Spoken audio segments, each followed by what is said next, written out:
right. Well, welcome everybody. I really appreciate you. Really appreciate you working on this and showing up for this. I'm really excited about doing this. This is a presentation that I've given quite a few times.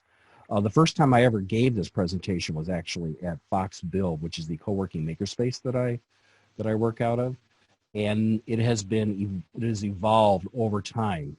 I never thought, although I've been podcasting for quite a while, never thought I'd start a podcasting agency, and it wasn't until I actually did this at Fox Build for the first time did it start to put that idea in my head. And I'll go into that on how that all started a little bit ago. I want to start with what a podcast is. It's an on-demand online radio show. And how I kind of came to this was about 7 years ago. I was driving on Interstate 40. I don't know if you guys know that interstate. It's between St. Louis and Tulsa, Oklahoma. I was driving up and down those hills. It's just north of the Missouri Ozarks. And I was listening to some marketing podcasts that I downloaded on my iPod.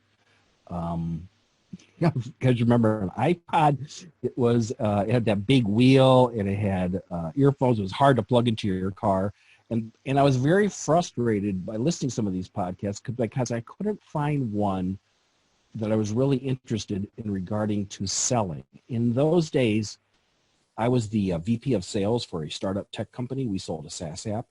And as a lifelong learner, I really wanted to become better at being a sales manager and an account executive. And I just couldn't find that exact podcast I was looking for. All the ones I looked for, they all made an assumption that you had been selling all your life. You had done a lemonade stand when you were 8 years old. That wasn't me. I didn't come from that. I came from a very nerdy background. My degrees were actually in computer science. I was a software engineer for many years. In fact, I had a couple patents. In fact, one of them is right behind me, which you probably can't see because you're looking at the screen right now. And I had found in teaching myself sales that being pushy and assertive and arrogant just didn't really work when it came to B2B sales. Maybe that worked long ago. The internet has changed that quite a bit, but I had found that great selling was having a mindset of helping and caring and finding solutions. So I was really looking for a podcast that was something different. And it occurred to me on that trip that you, Pat, you should start a podcast. I had always loved radio. So, and I had been blogging. I had this blog called The Tao Te Teaching of Sales. It was a Taoist view on selling, like not to get deep into it, but like water is soft, but over time it can cut through the hardest of rock. That's how great sales is, right? You can be soft, but if you're tenacious and you're persistent over a long period of time, you can win a deal. So that's why I decided to start what we call Sales Babble. I bought the domain, salesbabble.com, selling secrets for non-sellers. I launched my first episode in March of 2014, and as of yesterday, I did my 320th episode. So I've been doing this for quite some time. I tell you this story for a reason. This presentation, all these slides, they're all based on my experience of being a podcaster, and they're based on my experience of working with people, with B2B companies who have started podcasts through Habanero Media. I help B2B companies grow authority, influence, and trust that attracts new business, and I do this all through the magic of podcasting. That's where these slides all come from.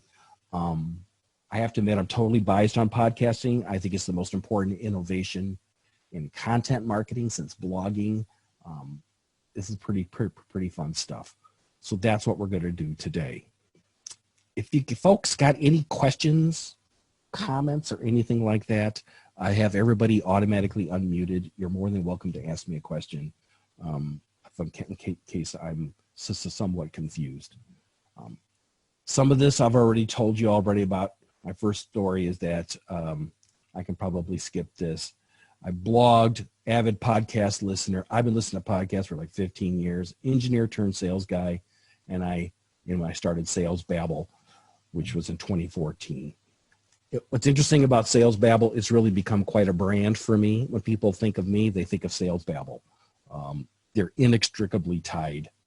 And the same thing as I'm hoping for the same is true is Habanero Media, which we started in November, first client in December, helping B2B companies grow their authority, their influence, and trust, which is something that's most shortage of these days, so to boost their brand so that it attracts new business through the magic of podcasting. We're going to talk about what a podcast is. This is our agenda for today. Why you should listen to podcasts. Why you should, oh my goodness. I think this is actually the agenda for today. I knew I meant to delete that slide. Why you should podcast, what the definition of a B2B podcast is, how podcast is part of content marketing now. We're going to talk about recording equipment and tools. We're going to talk about the publishing process, and then how you promote the podcast in a way that helps your business. I feel compelled to share a little bit about where podcasting is at right now. According to Edison Research, 70 million people monthly, there's 70 million monthly podcast listeners. That's a ton of people. I think something along the lines of, and it's not on here, that somewhere between 60 and 70% of the people have at least listened to a podcast once in their life. 41% more people are listening to it than they did a year ago. And since Spotify and Pandora have gotten into this business, like Spotify bought a podcasting company. They bought Gimlet. That's 43% of what's going on in there. Although music is the number one topic, lots of people love comedies. Lots of people love, comedians. They like dramas. They like very, very niche things. Businesses is one of the kind of podcasts I listen to a lot. An interesting thing about podcasting is that 54% of the listeners said that if they hear a brand mentioned on a podcast, they're more likely to borrow it, to buy something. What's unique about podcasting, and I get asked this a lot about, well, why not do videos or something like that?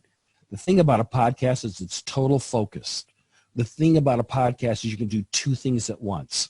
Like, I've been mowing grass a lot lately. I can listen to a podcast while mowing grass. I can go for a walk and go for a run. I can drive a car. I can do housework. There's lots of things I can do all at the same time, which is different from if I read a blog, which is different than if I watch a YouTube video, because there's lots of distractions when you're on there. You could click away and click and want to go to a different path. But commonly, when people listen to a podcast, they listen to it all the way through.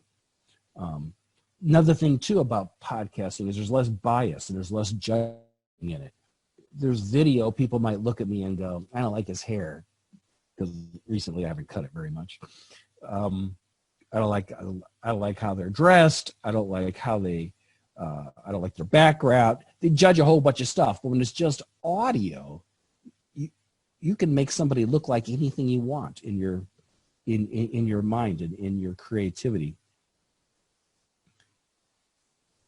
Podcasting is all about a number of things, but this is just a small list that I want to bring up on why people listen. Is that it could be lifelong learning, it could be infotainment, which is how I think of sales babble, an entertaining yet information-rich chance to learn a few things. It's really great for going very deep into the weeds of a subject. I've been listening to some podcasts that are very esoteric. Very few people are ever going to listen to them, but it's perfect for exactly the things that I want to learn. As I said, it's great for multitasking, do two things at once. And one of my more famous quotes is like what Seth Godin has said, that podcasting is now the new blogging. It's a great way to do content marketing.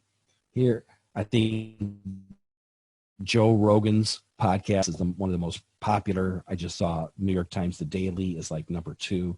Lots of these podcasts are very, very popular. Some of my favorites is Gary Vaynerchuk, Seth Godin's Akimbo, Revisionist History from Malcolm Gladwell. These are all really, there's so much content out there. A little bit of everything for everyone. There's lots of different types of podcasts too. Ones that teach. There's podcast, that they have something they want to share. Some people use a podcast as to journal their life, just kind of documenting what's going on in their lives. Documents can be a one person speaking or multiple people speaking, like collaborating. It could be an interview, or it could be done like a panel, or it could be like storytelling and sharing. So you see comedians doing this. You see people who talk about history do this, and they just talk a lot about their various stories. But that's not the point of what I want to talk about in this training, in this class, is that this is really about B2B business podcasts. And how we're going to use podcasting is to actually boost the brand. And your brand is what differentiates you from all the competition, what makes you unique. It's going to help you create authority. It's going to help you become an influence in the industry. And the other thing that a podcast will do is grow trust. Because when people trust you more, they're more likely to want to do business with you.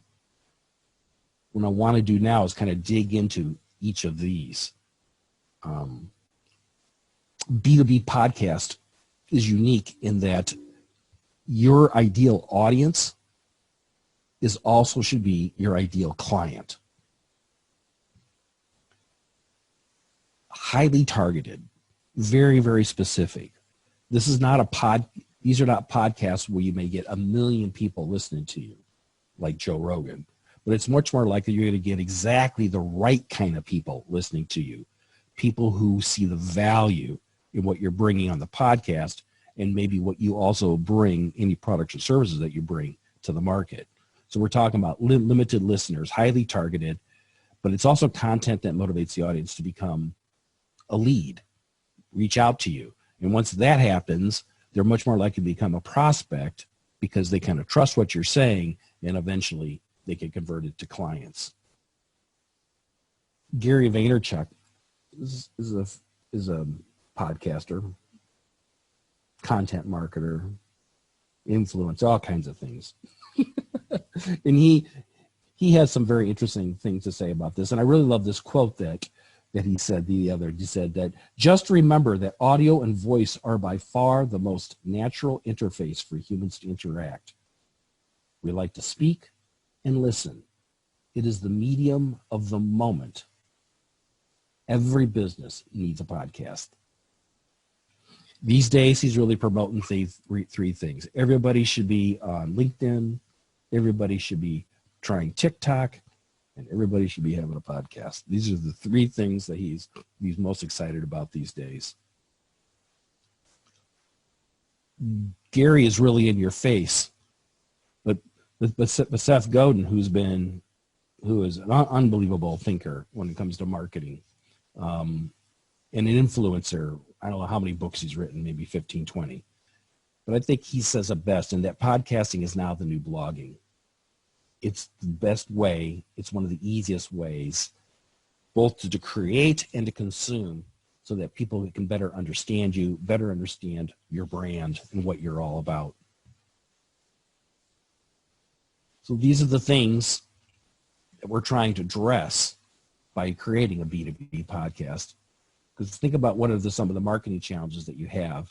And I ask these questions for a reason, so that you can kind of internalize what's going on for yourself. Do you find it hard to create a brand promoting content? Do you find it hard finding the time to even create the content? Let's just say you know what the content is. Do you find it hard to find the time? And are you sure that the buyers are reading the content that you're creating right now? If you're doing blogs and you're doing social media posts and you're doing YouTube video, do you know for certain that people are actually using it? Do people consider you a thought leader, your business, an authority within the industry? Do clients see you as the definitive expert? Are you the go-to person whenever they have questions? And does your peers in the industry, do they see you as visionary? Are you the kind of person that they always want to speak at the conferences? And are you recognized by professional organizations as the go-to person on this? Are you a trusted source for help? These are the things that separate companies that look like commodities from those who actually stand out and are actually competitors, true competitors. What we're talking about here then is really how podcast is an element of content marketing, where you create and you spread relevant and consistent podcast episodes that come out every so often, and you use them as content to attract and retain clearly this very niche audience that we spoke about. And it allows you to stand out and differentiate in a way that you have authority. With that authority comes influence, and with the goal of being to drive profitable customer action. You want people to take action, which is what every podcast that a B2B podcast episode should do. To go back to Seth Godin, your goal is to find a way to stand out in a field of monochrome Holsteins.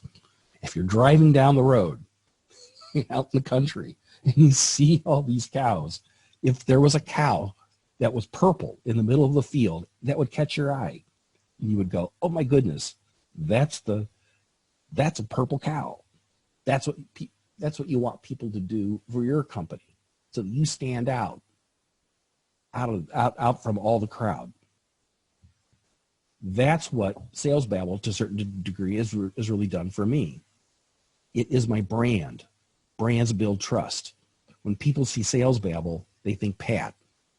When people think Pat, they think Sales Babble. It's all inextricably tied. The whole point of this is to overcome this vacuum of trust. If you think about our times, there isn't a lot of trust. People think everybody's trying to scam them, or maybe not so cynically. There's just lots of choice that didn't used to exist. You go back 20, 30 years ago, you had to pick from 3 or 4. Now you go to the shelves and there's 50 choices of all different colors, of all different flavors. You go onto Amazon and there's just a million choices. And you're looking at the reviews and trying to figure out, which is the best one, which isn't? Can I trust these reviews or can I? To go to Stephen Covey, he said, trust is the glue of life. It's the most essential ingredient in effective communication. It's the foundational principle that holds all relationships. I love Covey. I actually got to see him speak when my wife graduated with her master's degree.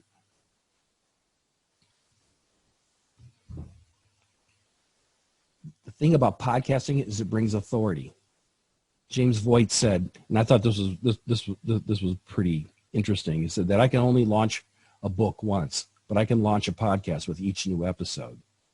And that's the power of podcasting, is that it gives you a reason to get in front of people and to share your authority with them. So what are the benefits that we're talking about here? Podcasts are awesome for launching a business, for launching a product or an idea. It's you can interview thought leaders, and you can build partners and new clients through the interviewing of these thought leaders. You can generate authentic testimonials from people, referrals, and awareness in ways that you couldn't easily do. But most importantly, the whole point of a podcast is to inspire others to take action. If we were to start a B2B podcast, every episode can be used to attract new clients. Each episode has a blog post associated with it that's on a website. And those posts are shared across social media whenever the episode is published. Podcast apps, the things that you listen to these things, they drive traffic to the websites. So actually podcasts is a great way of getting people to come to your website. And the posts attract prospects with optimized search. So if you chose headlines appropriate, just like you would if you were writing blog posts, headlines that are appropriate, that would motivate people to type this, if they're looking for something, that your podcast episode would pop up and it would drive people to that website. It would drive people to listen to that episode. Another thing, too, is with episodes is if you interview prospects, you can be inviting prospective clients to the podcast. Let me repeat that. Let me be really clear here. Picture somebody that you want to have been wanting to sell to for a long time, and you've never been able to get them interested in you. They're being hurt because they're busy and they're hard to get a hold of. But if you were to reach out to them and said, I would like to interview you about your origin story because I have a podcast and I want you to be an honored guest on here, people are going to say yes. People are happy to be on a podcast. These relationships that you create in the people that you interview then become the foundation for later sales conversations. Like you can call them up in a week or so and said, you can ask them things about, hey, I really appreciate you on the podcast. It's getting ready to go out. It's been really great. What are you guys working on these days in the future for you guys? What are the challenges that you're speaking of? And people, because they know you never is, that gives you a discovery conversation to see whether or not you can indeed help them. Another benefit that can come out of a podcast is client retention, and you can then upsell them. So if you've got a bunch of existing clients, this allows you to keep them in your vendor loop. Let's say a podcast comes out monthly, you can tell them what's going on with your company, and it shows, and it gets an opportunity for you to show that you're an industry leader and that you've got vision. So the likelihood of them leaving you becomes less and less. At the end of every episode, you can then have an upsell, some new product or service. You'll say, we got this new thing that's available. Why don't you give us a call? You can try it for free. Give us a call. We can chat about it. And it's also an opportunity, each one, for them to get referrals. So you can then tell people, like, in this episode, why don't you share it with your friends, and they can see that we have a lot of value in the industry. Maybe your friends who are in companies also like you may find value in it too.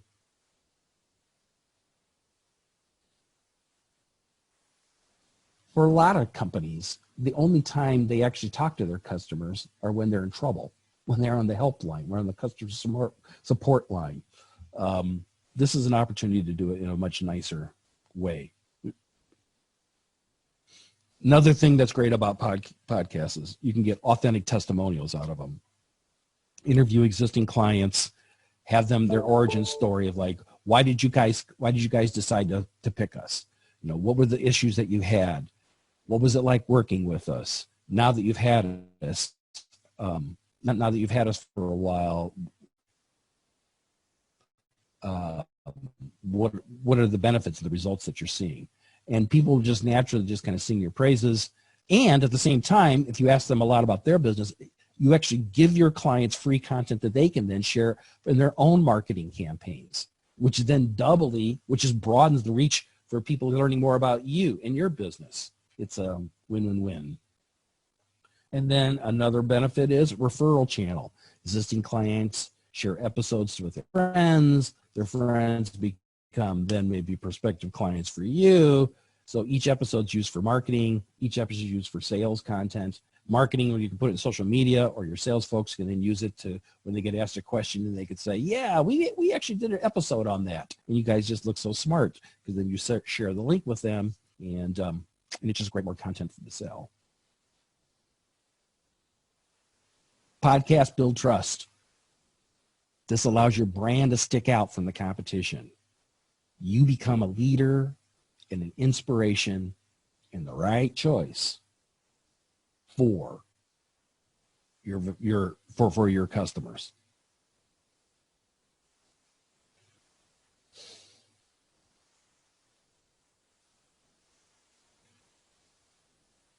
That's all the marketing stuff on this. Why you might want to do this.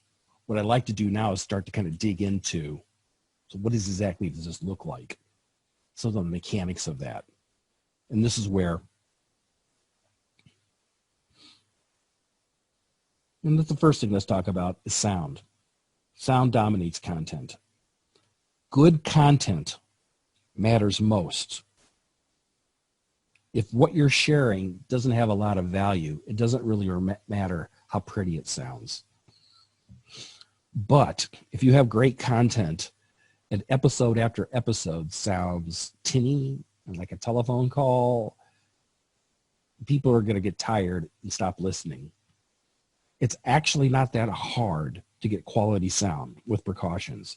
And you don't need a sound studio to do that either. Right now, I've been using for podcasting.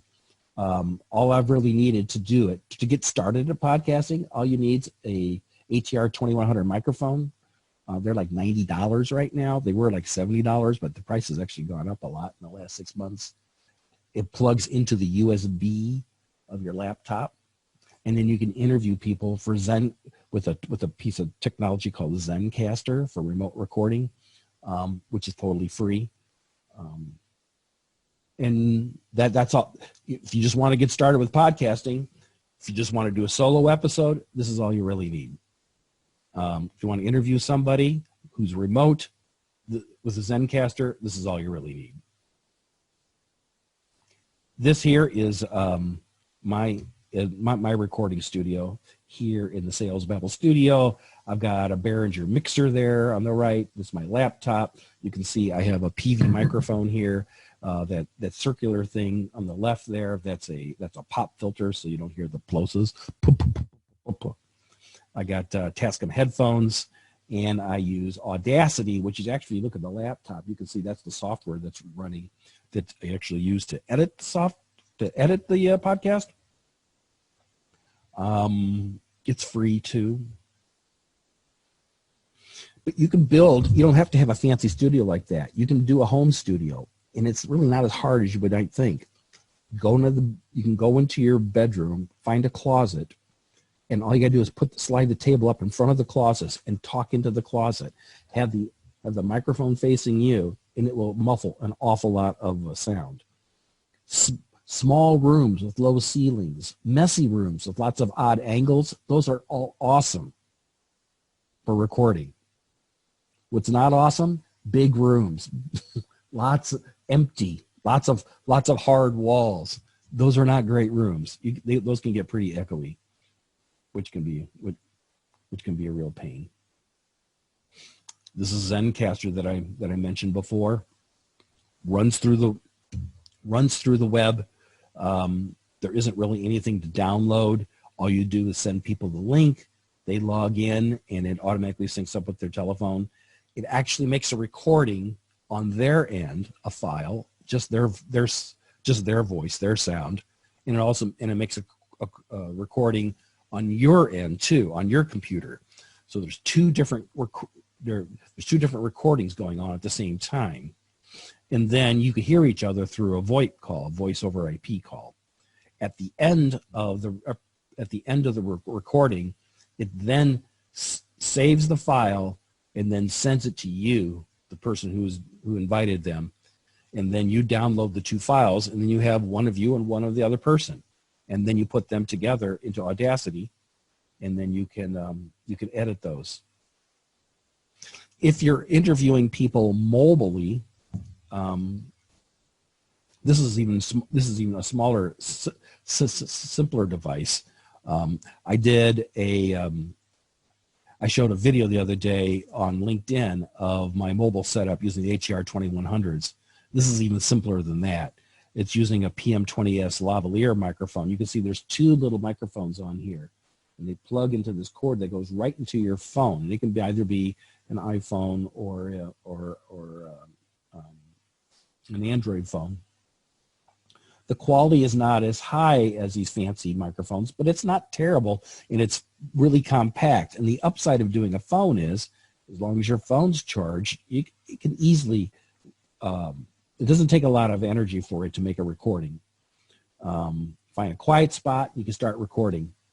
And then in the iPhone, I use the BossChalk app, and you can actually edit it on them. Some people do all of their editing on that app. and then it'll automatically export the file that you need to download.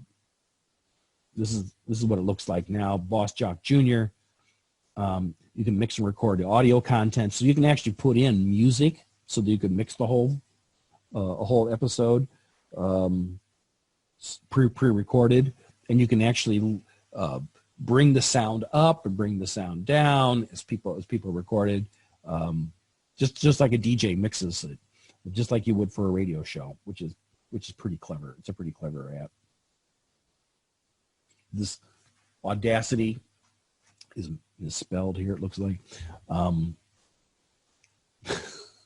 This is the software. It's been around for a long time. It's free. From these recordings that we have, you're going to get a file. It's going to be in a .mp3 format. You actually load it up into Audacity. You have pre-recorded intros and outros with music, and I don't go into this, but there's music that you can get that is royalty free. You purchase it one time, and you don't have to pay a royalty every time you use it. And there's some music that people have just given away for free to be used with no cost at all. And there's lots of YouTube videos on how to use this software. I've been using it for many, many years. It's pretty solid. And then from that, you get another file, an MP3 file. From that file, then what you need to do is you need to put some cover art on it. It's got to be at least a 13 by 1300 perfect square. It's got to be perfect. Best if it's no larger than 260 kilobits. Canva is a tool. It's a free tool that I've used to build these a number of times. And that's a must, because this is actually, when you play it on the podcast listening apps or the podcatcher apps, this is the art that they show on that when they see that. And Apple is the one that first made this format. They actually kind of defined it, standardized it. And then you need to put that art onto that file. There's lots of tagging software that can do this. Like I use MP3 Tag. It's a free tool, and you actually have to put on the name of the podcast, the title of the episode, who the authors are, the episode number, what year it came out. Then you attach that cover art that we talked about before, and if you want, you can put content in there. You can actually put some show notes in there, so that when people pull up the file, like these podcast apps, they can actually pull this information out, and that's what they use to explain what the podcast is about. And the interesting thing about the information that you're putting on here, it actually makes it easier for people to search for podcasts of the type of the interest that you have. So those little search engines actually use this information.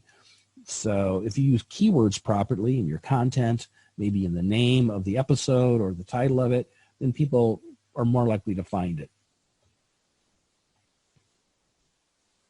Now that we have this file, how do we stream it to people? There's these things called media servers, and there's lots of companies do this, and the company that I use is Libsyn. These servers are designed to stream audio very, very quickly. So if all of a sudden you become super uber popular, they have the servers, they have the capability to stream a bunch of these all at once. You don't have to worry about it at all. And they're not very expensive. A lot of my clients are on the $5 a month deal. That allows them to put out a few episodes a month, which is more than enough. And once you put, with the way Libsyn works is for $5, after a month, and they get archived, and they don't charge you for them anymore, but people have access to them forever, as long as you just keep paying your bill. Another cool thing about these servers is that what they'll do is they will create what's called an RSS feed, which is a web page, so that makes it easy for podcast apps to know what your podcast is about, all the episodes that you have, and to populate that information in their apps. So you actually, that's you person on the top, you give it to the server, which is Libsyn, which is that green thing. I know it's not very clear what it looks like, but that's the server there. They create an RSS feed, and then it goes to like the Apple Podcast app, the Overcast app, Pocket Cast, Castro, Spotify, Stitcher. There's just a number of them that all go. Google Podcasts, and they get shared that way. So to repeat, you record the audio in a .mp3, you upload it to a media server, it gives you a unique URL. Then you can create a blog post on a web page, put that URL in there, and it'll actually play on your website. They share the RSS feed to Stitcher, Google Play, Spotify, Overcast, Player FM, all those guys. And then listeners subscribe on those players. And whenever a new episode arrives, it shows up on their list. So these podcast apps, they're just constantly looking at the RSS feeds. You know, every few minutes they take a look at it and see, has it changed from last time? Has it changed from last time? And for the most part, it doesn't change. And then once it does, they'll go, oh my goodness, and then they'll update it within them, and your new episode will just show up on that app. If people have subscribed to it on that app, then it automatically gets downloaded or played whenever they bring their app up.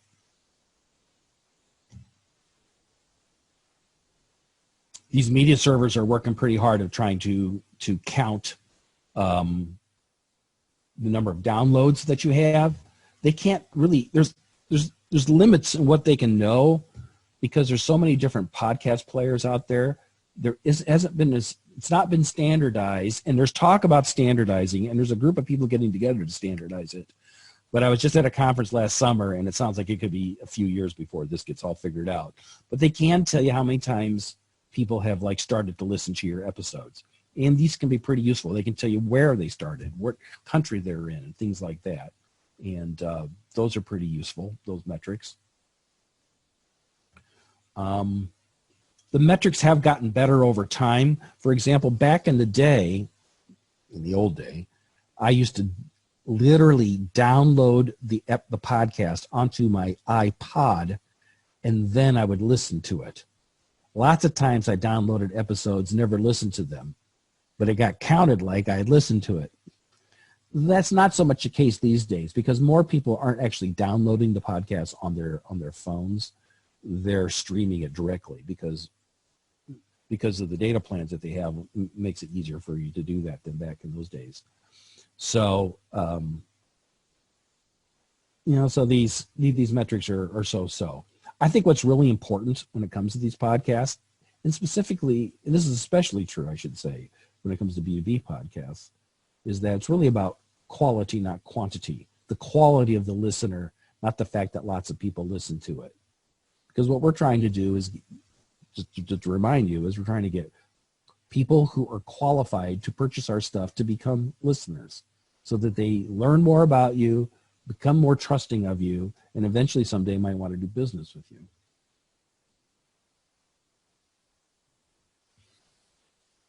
So how do you market these podcasts? Just the same way as you would with any kind of, if you were to do a blog, right?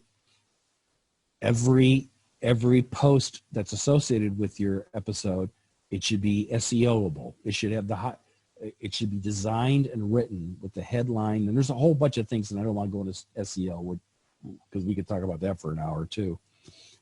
But make it so that people who are interested in your topic, that if they were to type something into a search engine, your episode would pop up to the top. Of course, another way of promoting is through social media. So, for example, like in Sales Babble, when the Sales Babble episode comes out, they come out at 3 o'clock every Tuesday morning. A tweet goes out, a Facebook post goes out, a LinkedIn post goes out, and that makes it easy for people to find it. Also, an email goes out with anybody who's subscribed to my email log, and that makes it easy for people to get the word out. And of course, there's networking. Anybody who ever meets you, you should be promoting it. Well, this is the kind of thing that truly differentiates you from everybody else, because you're famous. And to a certain degree, once you become a podcaster, you actually become part of the press. As we said, each episode is a launch. Each email goes out, announces a new episode. I already said about this. But I didn't say this. Number 3 here. Each blog post SEO'd is evergreen content, which is super interesting. For example, since I've got like 320 episodes, I've got like 360, 70 pages on the Sales Babble website. It's pretty. There's a lot of content on there, and that attracts people all the time to come in. And once they come in and they listen to one episode, it gets them interested to listen to more. Each episode has a call to action. Let's try this, reach out to me, something like that. And that's the thing that creates, and that's the thing that then creates business for you.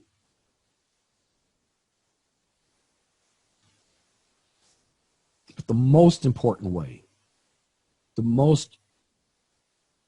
one thing that matters most when it comes from making a podcast successful is word of mouth. If you were to think about all the podcasts that you've listened to over time, most likely you listen to them because someone told you should listen to this podcast. Or you were listening to a podcast and it was mentioned on that podcast that you should listen to this podcast. Word of mouth is how podcasts get shared. They're very virally. People don't grow podcasts by advertising. People don't grow, by having ads on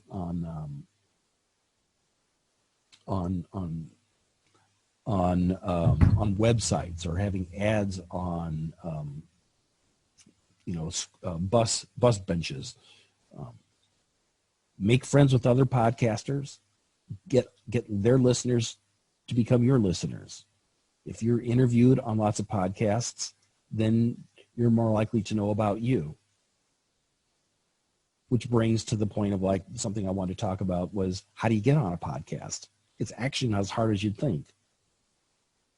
When you're on a podcast and you grow authority, and you grow your authority each time you get interviewed, because like-minded people who listen to that podcast are going to be interested in you.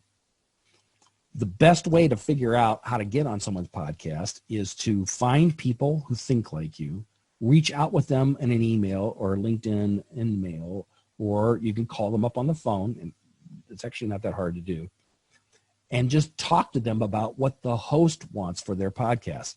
This is a big mistake. I have people reaching out to me at least every day, every single day, sometimes twice. People want to be on Sales Babble. And a lot of them are just terrible.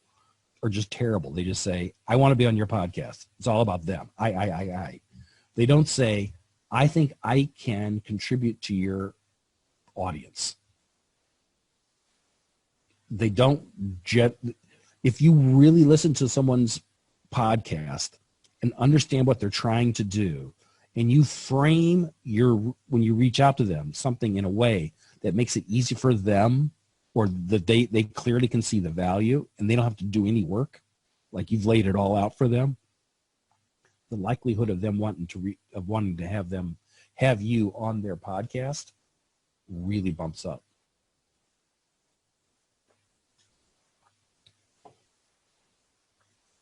Give them questions, like 5-6 questions that you would like to have them ask you, so that it makes it easy for you to contribute.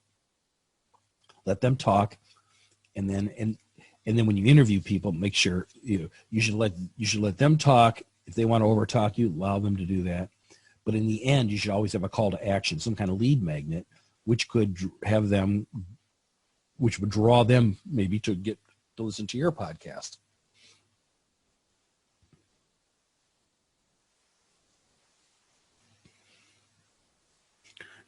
there's this phenomenon called pod fade. And what they found is that the vast majority of the podcasts fade. I mean, if they go out of business. And most podcasts don't reach past 10 episodes. I knew a lady once, I met her a couple of years ago at a meetup, and she very proudly stopped at 11 episodes because she was like, I don't want to be one of those people that stop before 10. So she did 11 episodes and then she stopped, which was kind of silly.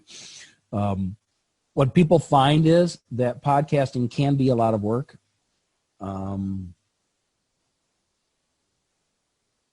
The way you get through that is to know your why before you start. If you can see that podcasting is part of a broader marketing campaign that you have to promote your business, your B2B business, then you'll have more time, you'll have plenty of time to do that. The great thing about using a podcast agency is like all you got to do is show up behind the microphone, and then all this other stuff gets done. But you got to really have to know your why and why you're and using that, it can power you through that. That is the end of this presentation.